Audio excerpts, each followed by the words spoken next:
Okay, we're live, Maria. Melissa, did you find out from Jim that he over? We already looked at CC on the size, and if maybe only if we change with the dollar amount, and Jim's okay with that. Okay. Are we ready? All right, I'll call the meeting to order.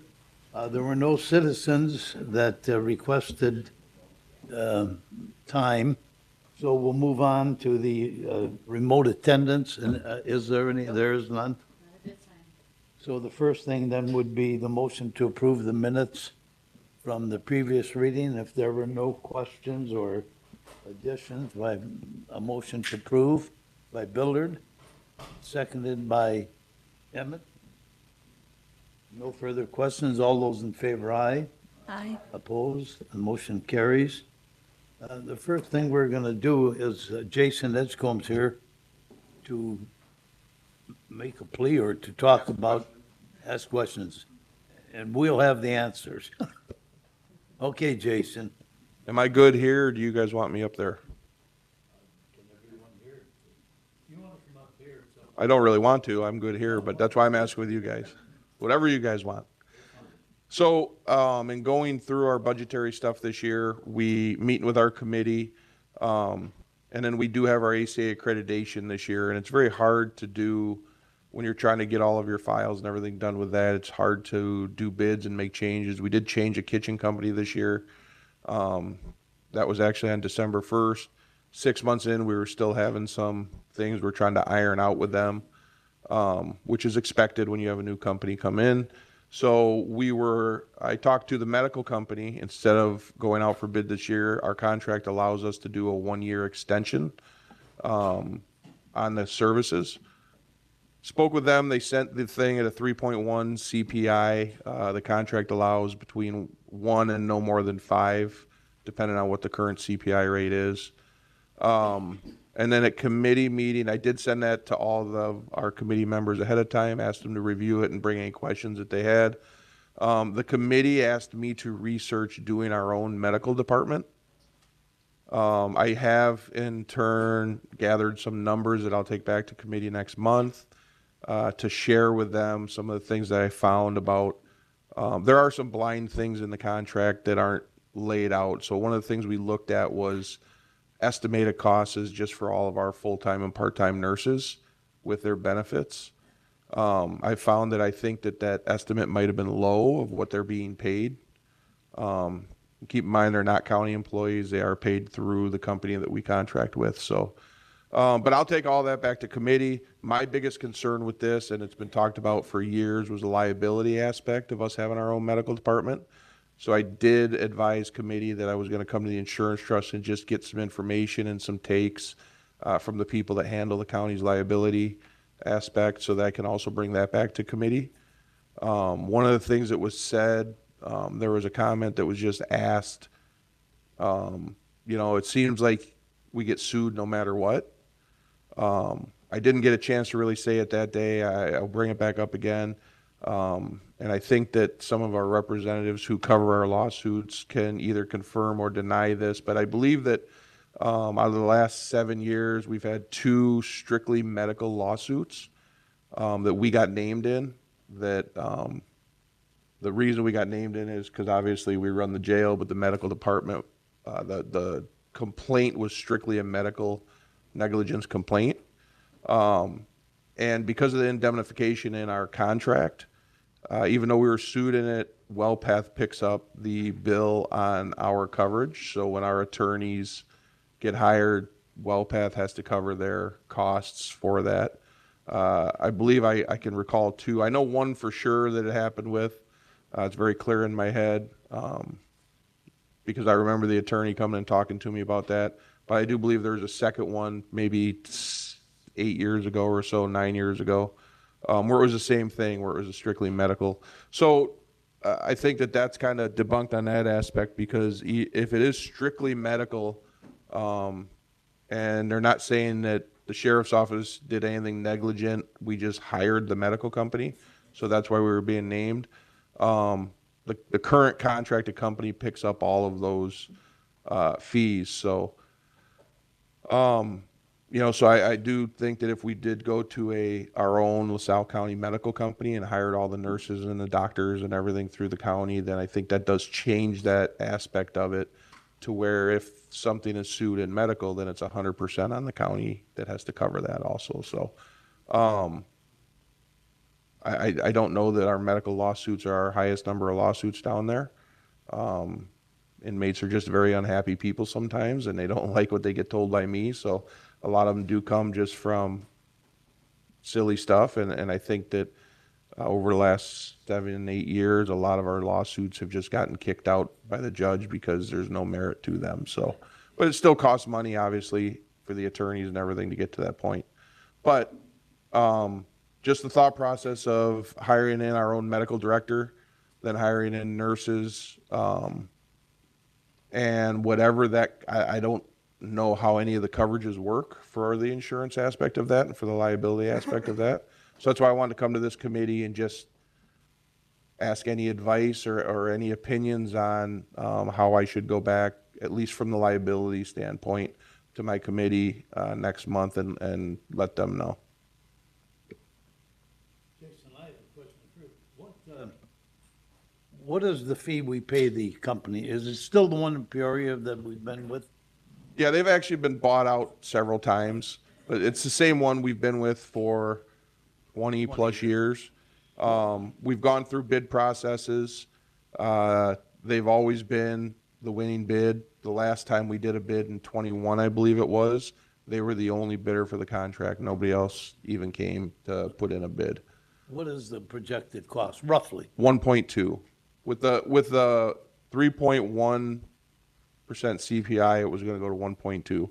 So it was, I want to say it was 1.1 something this year in the budget. It goes to like 1.23 or something. And you had no projected cost, what it would be if we did it in-house?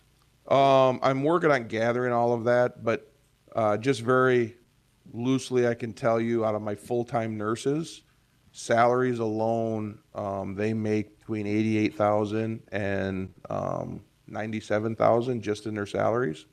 So then once you throw their benefits on top of that, I know there's a formula out there for it, but you're talking almost 150 for all three of them. So you're at 450,000 just for three of the employees.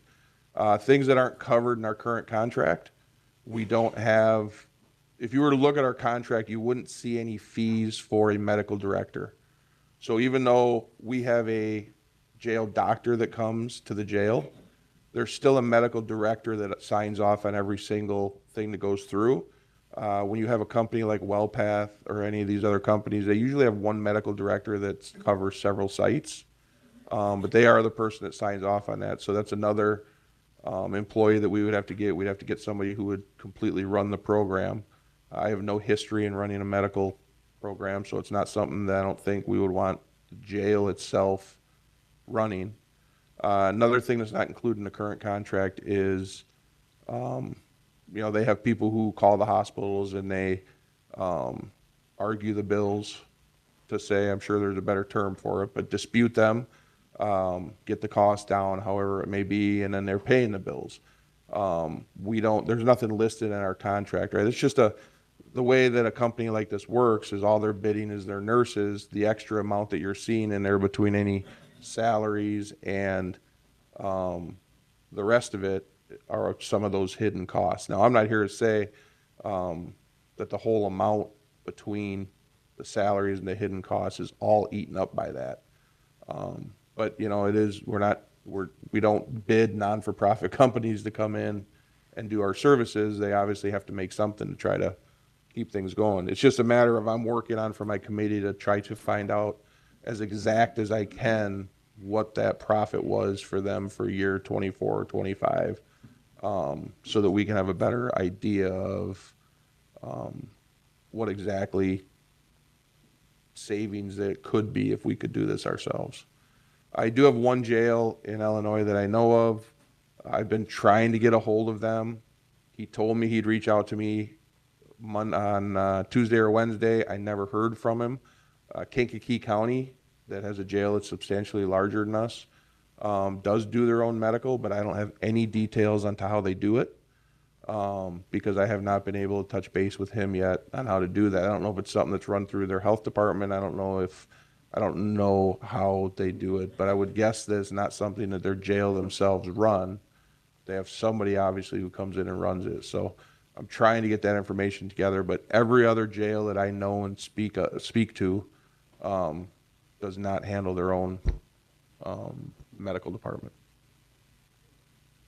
Greg, you have a question? Yeah, in the meeting, you brought up a good point about the mental health portion of it. Maybe we could get that separated from what they're doing now, because isn't it part of what they're doing? It is part of what they're doing. The problem we're having with that is just a staffing issue. They've been posting and they've done that the same thing. If you were to look at any hiring websites, I think the medical department itself for nurses and everything, they never take it down. They're always hiring for part-time nurses and things like that. Mental health right now, if you were to talk to North Central, you were to talk to Aruka, all of them will tell you that it's very hard to get staff. And then when you're talking about from a people that work in a jail aspect, that's a whole nother animal to get somebody who wants to work in an enclosed building with people that have committed crimes and they get a little nervous being around them. So we found that over time with nurses also, that it's not every nurse is fit to work in a jail. We get a lot of them that come from an ER setting because it's about the closest that you can get to the setting that we have in a jail. And there's not obviously the same staffing for mental health in ERs and that.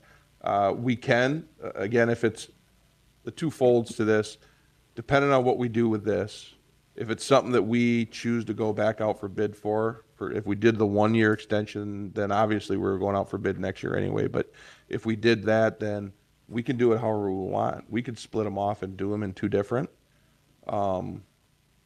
We did do that once before when we first brought medical in. It wasn't the greatest marriage because you have two different companies then, and our medical staff's the one that gives medications. And then we just have to make sure they play well together. You know what I mean? It was pretty seamless for the first 5 or 6 years when we had them. They've just really struggled to fill some of their mental health positions with some local people is all. Rob or Jeff or Mike, would you address that? So we had a call to discuss this earlier, I guess it was late last week, and the consensus with IPMG, and I'll let Jason talk about it, was that this, from a liability standpoint, it's very hard to quantify. It would have an impact on the ICRMT premiums for sure. They are capable of providing the coverage for the medical exposure. But given that you have a 250,000 self-insured retention, you're exposing that to something that's much different than your risk today. If you look at, we're going to get into budget for the December 1st renewal a little bit later this morning. And the big cost driver right now is some claims that are really medical based in the nursing home. And so this has the potential to blow up the program at any time if there's enough frequency of claims. And you're not dealing with a population that is afraid to work the system. So I think our consensus was this is one of those services that is much better outsourced than taking the exposure in just from the liability standpoint, not in any other. There's not enough savings to justify. I don't know what the savings would be from trying to do it in-house, but we can't quantify what the liability exposure will be. Rob, do you have any comment? No, we talked about this last week, if you remember. It's very difficult to wrap your head around this. And it's the quantification piece. You go back and you see what kind of monies were spent. We're dealing with a provider like WellPad. Can they provide that information? You go over a multi-year period to do this, and it's like Mike had indicated, 1 or 2 wrong steps here, it can just destroy your whole term, your whole policy year or everything. So Marius, I think given that IPMG or ICRMT is providing the coverage now, might be worth having Jason weigh in. I think just on a logistical basis, you got, on the timetable you guys are looking for, to be able to put quality policies and practices in place and hiring the personnel, it would be rushed and your liability would probably shoot through the roof because mistakes will be made. Currently, the well path is used by many locations throughout the state. They do a pretty good job, and there aren't a whole lot of issues in your jail system revolving around the medical. As a matter of fact, Jail Administrator Edgecombe runs a really good ship over there. He is very current with the practices that need to be in place, and he keeps everything monitored well. That well path is currently providing for you. I think it would increase the liability risks potentially exponentially for you if you are trying to do everything in-house. If I could add too, is Kankakee is one of our clients, my client, and I think see Chad, is it Chad who you're dealing with? Yes. Okay, I'll remind him to reach out to you next week if I can. But I will say that, we were talking earlier with Melissa about this, when you look at the claims for LaSalle County as opposed to Kankakee County, they have 20 times more claims than you guys do for the jail. So you guys are doing a really good job. I would hate to change something. And also remember this, you hire your own people, now it's a workers' comp liability as well, where I'm guessing this company takes over the workers' comp. So if you hire 10 employees, that's 10 more exposure for workers' comp claims. And they do get hurt. They do get punched and kicked and what have you. So you got to think about that. Jason? I mean, I'm all for saving money and doing stuff in-house, but that seems like it's a lose situation, but. Yeah, I mean, I feel that it's important when the committee asks me to look into something to do all the due diligence I can on it. Right. And I think coming to you guys is part of that. I'm actually glad to see Craig here today because he can assist me when I go back next month and just kind of relaying some of the information. And again, I'm still going to have more information and I'm going to get to them. WellPath has agreed to, like I said, to give me more information to kind of give a better idea of where that money goes. They claim, I don't know, I don't run the business, but they've never really led me astray before. They claim that in 24 they lost money on our account. They said that it was because there was an issue with one of the nurses. I don't know what those issues were. I'm not privy to any of that, but they did say that in 24 they didn't make anything on LaSalle County. I think it's closer than what we think it is as far as this. I think where they benefit, there is some language in the current contract that benefits them as opposed to us. I've been speaking with several people. Some of that comes from we've never done an RFP using a medical professional to do it. So I was speaking with another member of our committee. There are people out there who assist with these. Obviously, there's cost to that, but long-term, they could save you money on your RFP by hiring them to do these RFPs for you. Because they'll come through and they'll look at your facility, they'll look at your needs, and they'll help you set it up for what is best for your facility. So that's one of the things also we're going to bring back to the committee. But yeah, I just wanted to be able to touch base with you guys, get a read on it. Obviously, if the insurance trust said, listen, we're all about saving money, let's see what we can do to save money, then we're going to continue to move forward.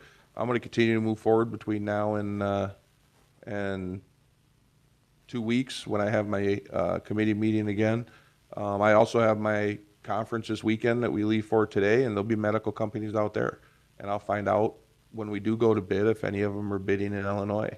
For whatever reason, there's just not a lot of them that come to Illinois to bid, and I'm not sure why that is. Real quick, just for information, when they started bidding, this was what, 3 years ago? It took effect on, I believe, December 1st of 21. Okay, so when they bid it in 21, it was based on how many inmates, like 80 or something like that? No, the ADP at the time was still that, I think that we had the ADP at 135. So we do get some discounts. They're just not substantial when we don't hit that number. Because we're at 135, we're at what right now? 105. Okay, so it's not too far off from it. Yeah.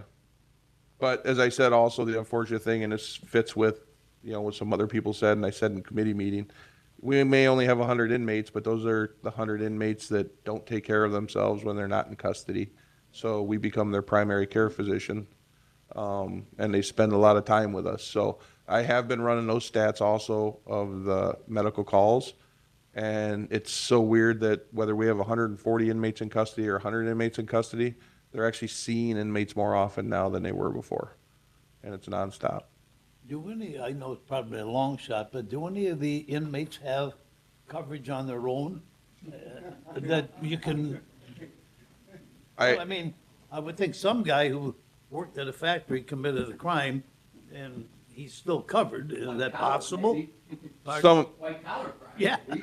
some of them do. We have had very few people, they have to go out for a serious injury or something. They have coverage that covers that. The people on, so just, I guess this is important for this committee to know this also, because someday, this will affect the jail and it'll be a financial, help to us. And I always forget the exact numbers, but, state of Illinois, along with several other states, are looking at approving the 1101 waiver or something. What it does is it allows you to use their Medicaid within their last 90 days of being in custody. So we're sending them out for anything. Instead of us paying the bill, we can bill it to Medicaid. The problem is the state of Illinois, like they do everything else, says, well, let's use this at Cook County first for a couple of years and see how it works. Then we'll open it to the rest of the state. So it'll probably be another year before we can see that we're allowed to do that. But I know our medical company is making a big push for it because it's a big push for them also to be able to tell counties when they do these bids, listen, we're going to be able to save you some money because we can put in the waiver for Medicaid to be able to bill through Medicaid for some of their services. It's big for us with our drug treatment stuff that we do when we want to get people into treatment facilities and stuff like that, because then we know that that coverage is still going to be able to be used. Any other questions? Morris, Oh, I'm sorry. that's all right. There's also a statute on file that was brought to my attention when I was in before, that the county can sue them for the cost of the medical that they receive. But once again, you're not going to get anything from these people. We can't usually find them to serve them. So it's not a real option. Also, it would seem that with the potential changes in Medicaid, you'll have to check and see whether, when those go in, whether that may even eliminate some of the potential savings that is presently there. Correct. The benefit of being in Illinois is we'll be one of the last ones to make some of those changes.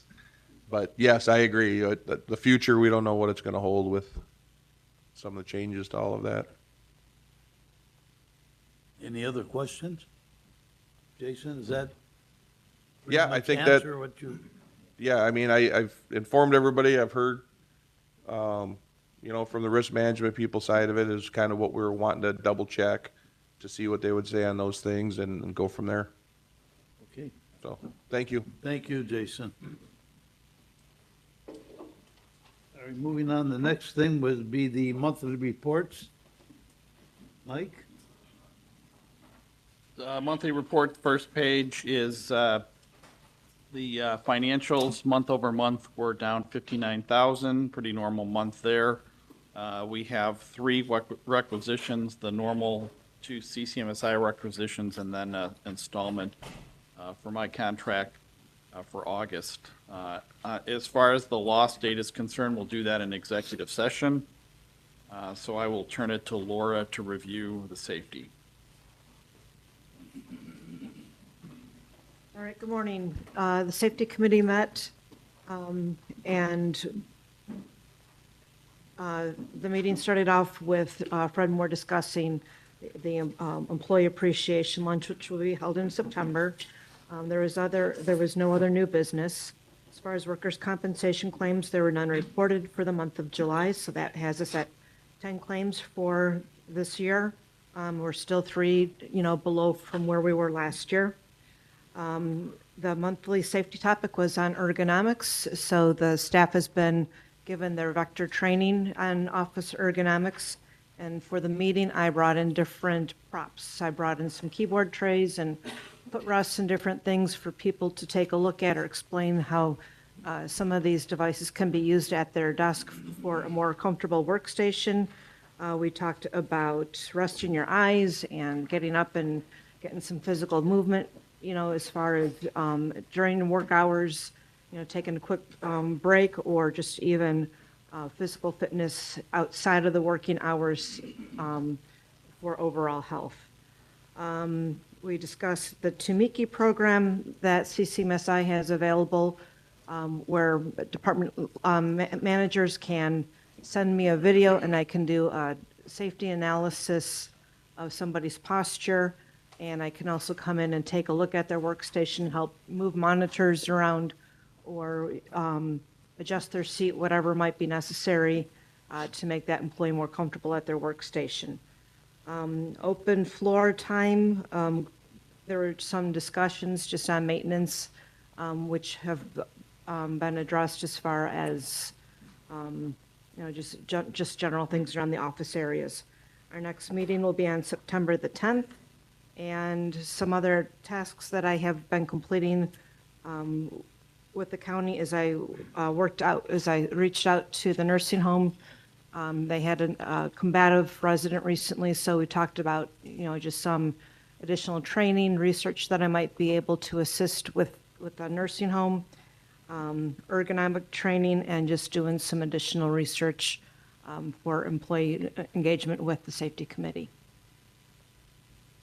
Any questions? Anyone have any questions? All right, thank you, Laura. Sure. Tony? No Tony Anything today. on the reinsurance renewal update? Well, Mike's going to hit on a lot of that, and I do have a couple of updates for executive session. Okay, Mike? So I'll go through my August 18th memo, which hits on a variety of topics that are spread throughout the rest of the information agenda. First, in regards to the insurance renewal that's coming up December 1st, we provided a budget, which is Exhibit B attached to the memo. Before we get to that, just a little bit of history here. So Horton was hired a couple years ago as the exclusive broker for the county after we did an RFP. They have provided brokerage services. I think this is the third year. That contract has another year on it, so it's up in 2026. We pay Horton a flat fee for services. They don't get any commission on the placements of coverage. In 2022, they brought us the ICRMT proposal. If you look at Exhibit A, that's the summary from the 2022 renewal where the ICRMT program saved the county about $500,000 versus the next best alternative. Besides providing the insurance coverage, ICRMT uses IPMG to provide both the claims administration and the safety services. And the range of safety services they've had that they provided to the county, especially in the jail and law enforcement area, has been superb. Horton will, however, seek alternatives for the coming renewal to make sure that this remains the most cost-competitive program. I expect we'll see those quotes at the beginning of November. They will be presented at the November 20th meeting. It's possible this gets wrapped up in October, but not very likely. It hasn't for the last few years. Horton also then places coverages outside of ICRMT. If you look at the budget, again, that's Exhibit B, and look at the far right box, I'm projecting the ICRMT lines up just under 11%. The majority of that, from a cost standpoint, is the 10% on the liability package. The liability market continues to be very difficult for municipalities in Illinois. There are not a lot of insurers doing it currently, and the jury verdicts and cost to defend these cases continues to rise and make insurers a bit squeamish. So we're expecting a 10% increase on the liability and umbrella lines. The property is a little bit conservative. The property market has calmed a great deal since the end of last year. However, all it's going to take is a storm or two to blow that up. We've got 3 months to go. Hopefully, we can avoid any storms. If we have a calm fall, I think we'll do much better than that 13% projected increase. On the non-ICRMT lines, we're looking at almost 26% increase. That's driven by the nursing home liability policy and the nursing home excess policy, and that is driven by particular claims on both those programs I think you're aware of, and we'll talk about those in executive session. But those claims have big potential and certainly are driving the projected costs for the renewal. So overall, the insurance costs up 15.5%, and then below that are the services. And I'm kind of killing two birds with one stone here. In terms of the services, I think Sandy had asked that some information be provided on what exactly each of the service providers do and what their contracts are. So again, just to recap, there is no separate agreement with IPMG or ICRMT other than the insurance policies that Tony places. There's a contract for the Horton Group, that's $38,000.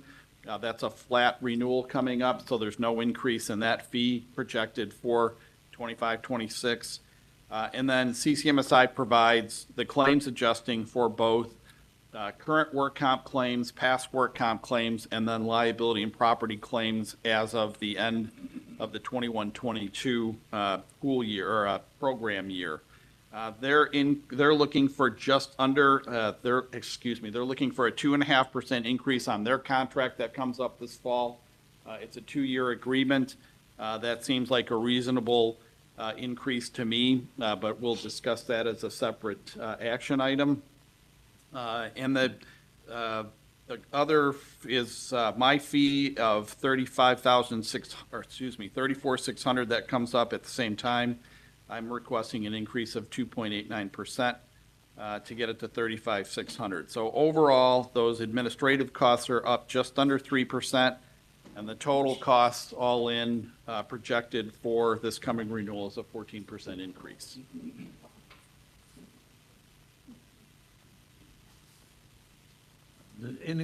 Craig? Real quick, just for me, because I'm new here, out of the 8820, what part of that is your fee, but what's the rest of it for?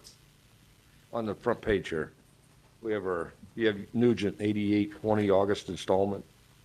Oh, that's one of the 4 installments that gets the $34,600. 4 installments. Oh, we just do 4 installments. Yeah, yeah, Okay, 'cause I sorry. looked at June, we had the same number in June. I was just wondering. It's the same, all 4 Okay, installments. quarterly? Okay, thank you.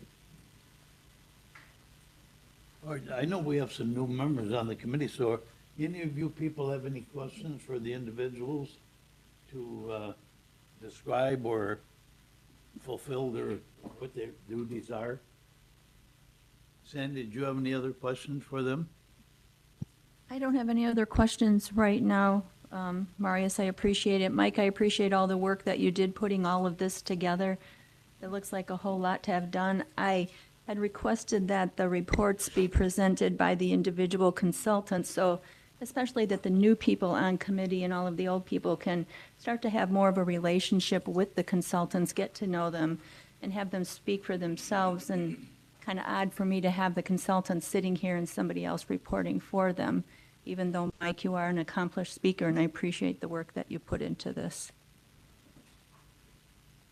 Are there any questions then for the individuals? Rob, do you have anything to say or report on? No, I mean, we've been here, sorry. CCMSI's been around a long time. We want to continue, of course, but we want to do that with the approval of this fund, always.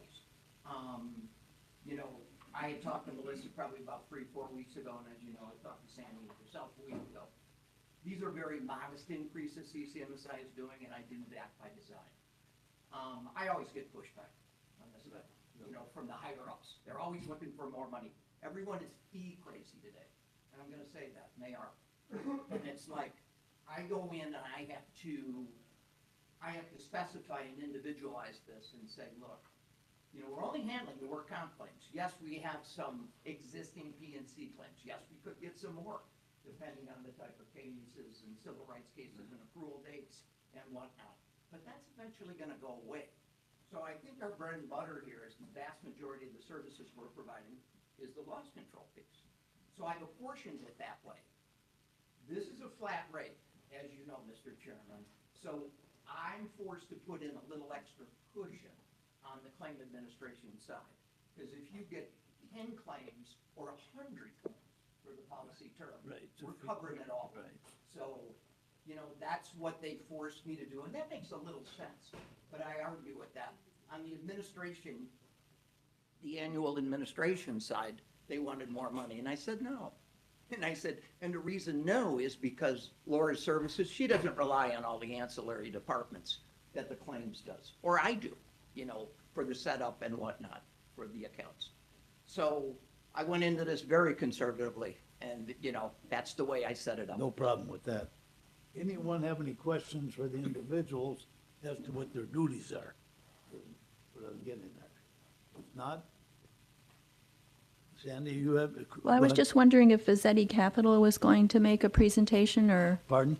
Vizzetti Capital. I noticed they're on Yeah, the I know. agenda, but Mike is You not know, here.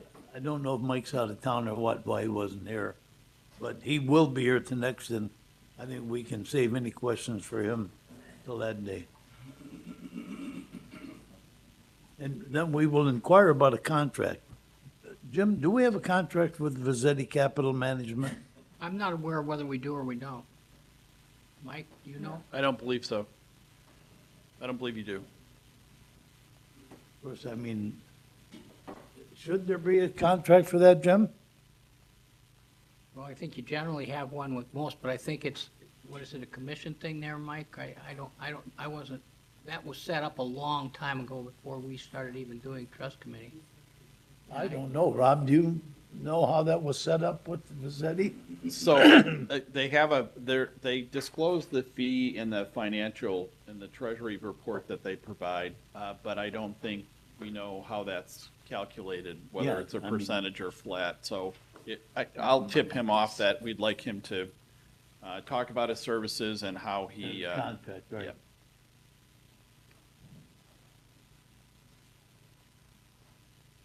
Any other questions? Yes. Oh, I'm sorry, Retta. I have a question on the nursing home excess. Is that the policy that we picked up this year for the extra 3 million? It is. And it's going to jump to 37,000 next year? So the excess pricing, whether it's umbrella excess, however, it's the driver of their pricing model is whatever happens in the primary. And there are some exceptions to that, but they're not very common. Certainly Tony will push back on the umbrella because, knocking on wood, there are no claims that have hit that layer yet, but because of the primary experience, that will be as difficult as the primary.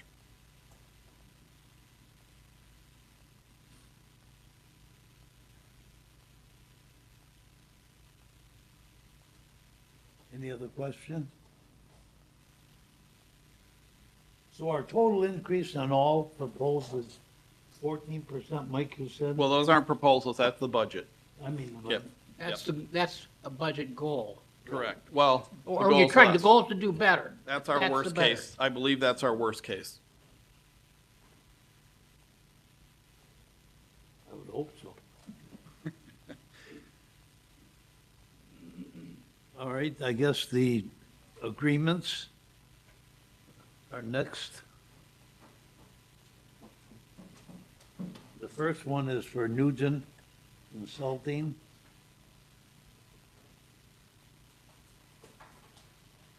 Flat annual fee of $35,600 to be paid in 4 installments commencing December 1st, 2025.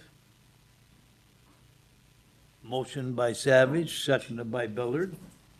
Roll call vote, Joe. Sandy? Aye. Gary? Aye. Greg? Aye. And Loretta? Aye. All ayes, the motion carries.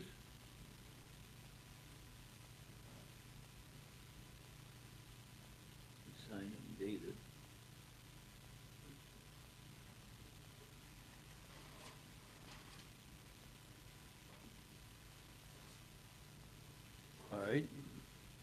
The next one is for CCMSI.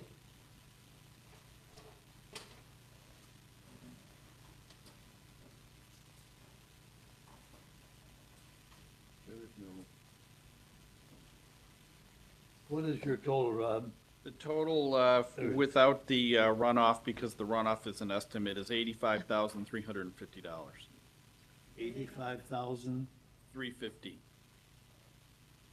Two-year agreement, Mr. Chairman. two-year agreement, right? Yeah.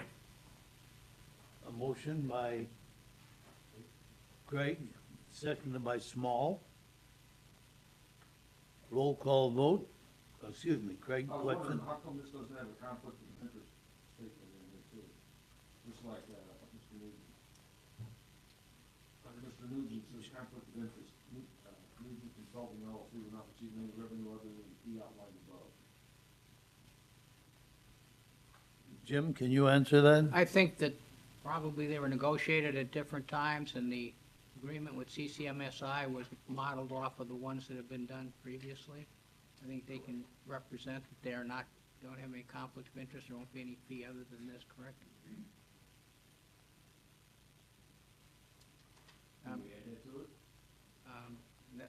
They have no objection to it, certainly. Add to the agreement? Yeah, I don't have an objection to that. I wouldn't think so. I didn't think you would. So do you want to approve it as revised, assuming the same language? So do we have to amend the motion, Jim? Yeah, you should amend, make the motion to approve the agreement subject to the amendment of including the same clause that's in the Nugent agreement in regard to conflict of interest. Who made that Greg? Second again by Gary, is that fine? All right. Roll call, Joe? Aye. Sandy? Aye. Gary? Aye. Greg? Aye. And Loretta? Aye. That motion carries also.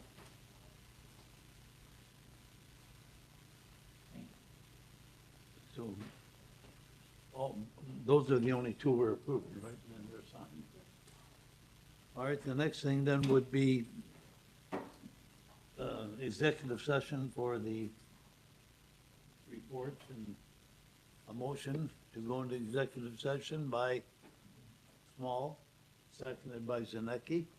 Roll call vote, Loretta? And this would be pursuant to 5 ILCS 120/2C 11 and 12, which has to do with pending or potentially imminent litigation, and additionally in regard to reserves and settlement of claims. Okay, 11 and Loretta? 12. Aye. Gary? Aye. Greg? Aye. Joe? Aye. And Sandy? Aye. All right, Mr. Chairman.